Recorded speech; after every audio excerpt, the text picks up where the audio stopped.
Киев и Москва ведут одинаковую игру под носом у главного миротворца. Какую? Американская газета приоткрыла секрет. Неожиданный поворот. У Дональда Трампа в Соединенных Штатах возникла огромная проблема. Диктатор готовит второй фронт. Тысячи мужчин поставлены под ружье. Проверка или скрытая мобилизация? Только взялись за огурцы. В России опять возникли проблемы с одним из основных продуктов. Цены сорвались с цепи. Операторы беспилотников поставили новый рекорд. Эта операция по демилитаризации войдет в историю. «Встань и иди». Российские силовики продемонстрировали, что могут вернуть подозреваемого даже из могилы. Лизнул и на сцену. Известный путинист откровенно показал, на что способен ради популярности. Об этих и других новостях к утру субботы, 21 февраля. Главное, о чем говорят и что скрывают. Нехта по фактам и без шума.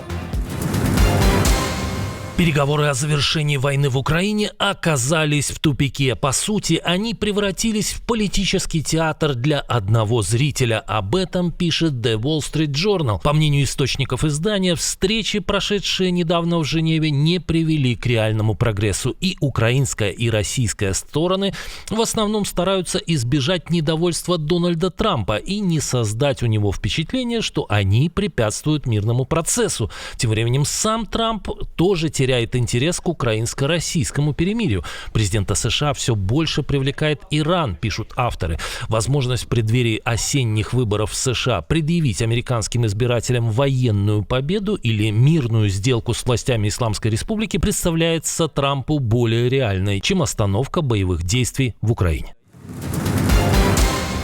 А вот в самих Соединенных Штатах у президента возникла большая проблема. Верховный суд страны признал незаконными импортные пошлины, введенные Дональдом Трампом. Суд решил, что глава государства превысил свои полномочия. Трамп использовал федеральный закон о чрезвычайных ситуациях для введения глобальных пошлин и сборов на импорт, в том числе на товары из Китая, Канады, Мексики, утверждая, что они направлены на борьбу с незаконными поставками фентанила. Суд признал эти действия нарушением закона, не затронув вопрос компенсаций для компаний, из которых были собраны пошлины. При их полном возмещении сумма может составить до 170 миллиардов долларов. Это более половины того, что США получили от тарифов. Теперь, если пошлины будут возвращены, это увеличит дефицит бюджета США, который по прогнозам в этом году и так составит почти 2 триллиона долларов.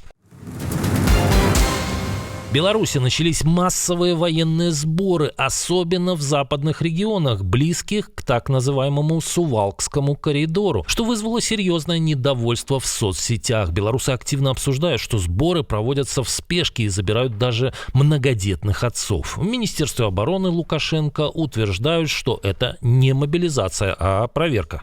В настоящее время в вооруженных силах проводится проверка уровня боевой и мобилизационной готовности отдельных соединений и воинских частей. Представитель Генштаба Юрий Гонтиевский обратил внимание, что в данном случае срок явки может составлять менее суток, а длительность сборов до 2 месяцев. В этот раз мероприятия коснулись около 4-5 тысяч человек, что значительно больше обычного. На фоне незатихающей российской агрессии эти игры режима серьезно беспокоят соседей как в Украине, так и в Польше и странах Балтии. Одновременно началась и гибридная операция. Возобновились попытки проникновения нелегальных мигрантов из Беларуси в Литву. Минувшей ночью пограничники этой балтийской страны задержали 9 граждан Марокко, Алжира и Египта.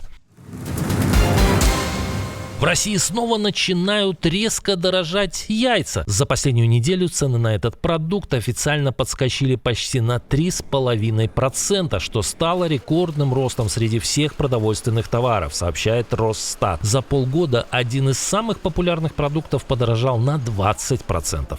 Скорее всего, ситуация ухудшится, так как в оптовой торговле цены взлетели гораздо круче, на 80-100%. Это уже второй яичный кризис для страны за последние 3 года. Я вижу, что в магазине стоят.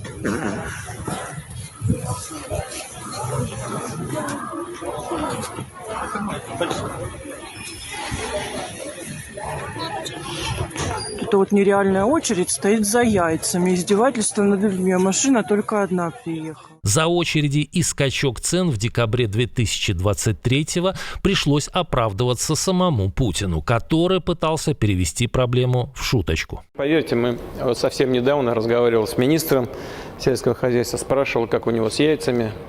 Значит, они говорят, что у них все в порядке. На что я ему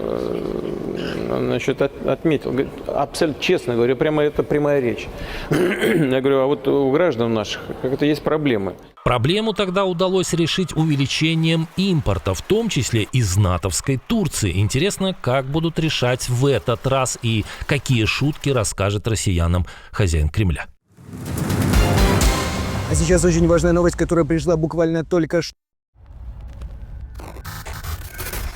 Чтобы не произошло так, обязательно подключите NextVPN, ведь блокировать будут в самый важный момент.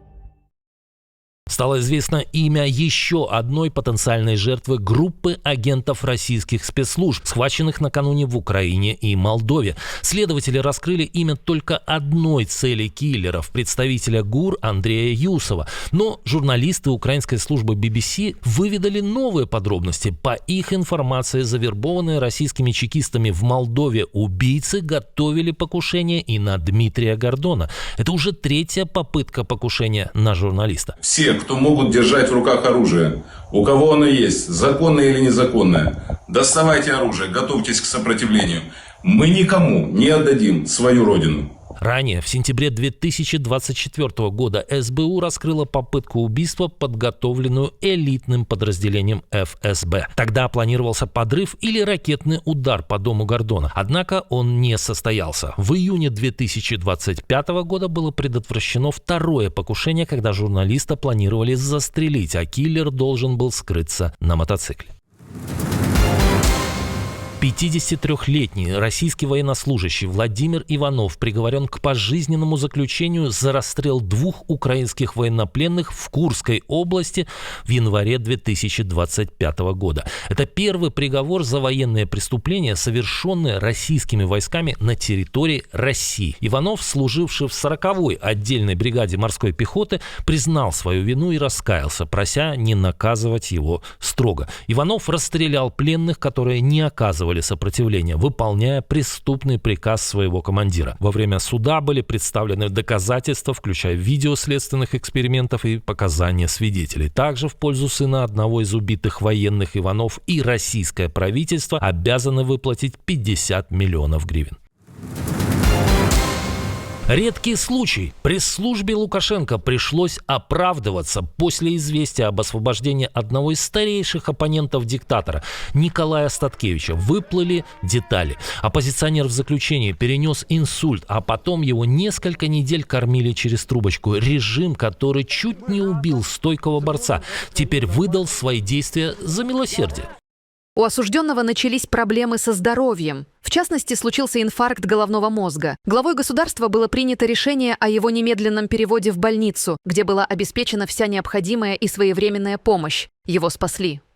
Потом, по словам Эйсмонт, Лукашенко согласился отпустить Статкевича домой по многочисленным просьбам родственников. Отпустить на свободу своего критика без доведения его до предсмертного состояния у диктатора мысли не возникло. Интересно, почему они оправдываются? Не потому ли, что ранее обещали представителям Трампа выпустить Статкевича, но не сдержали слова?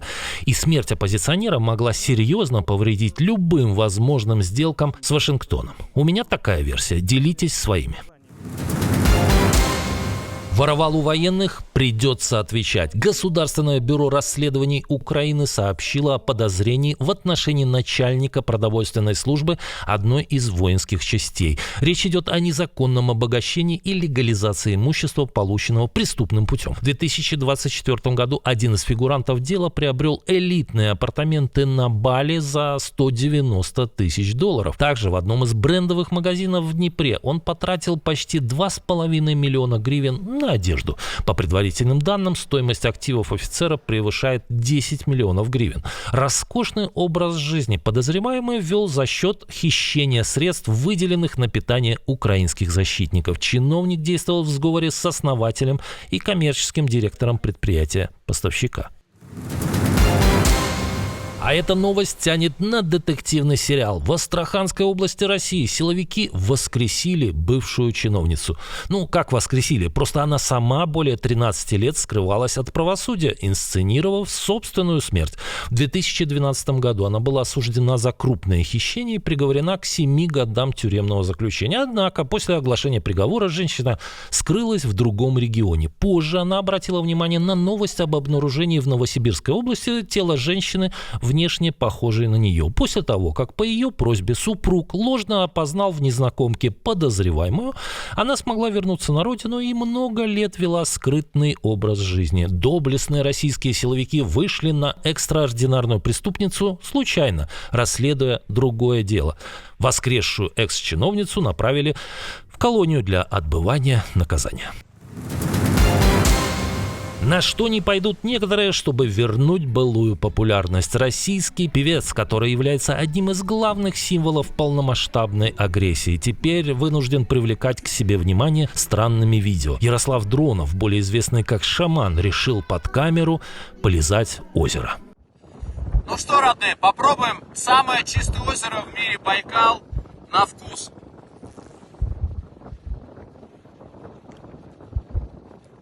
Ну, об умении шамана хорошо лизать многие и так давно догадывались. Сколько времени осталось до удара по Ирану? Какими словами описал российский генерал свое начальство? За что охрана президента избила активистов в центре Вашингтона? Как Лукашенко сумел задеть Трампа? И за что Обаме может грозить тюрьма? Об этом мы рассказывали в прошлом выпуске. Посмотрите, если не видели. Увидимся уже вечером.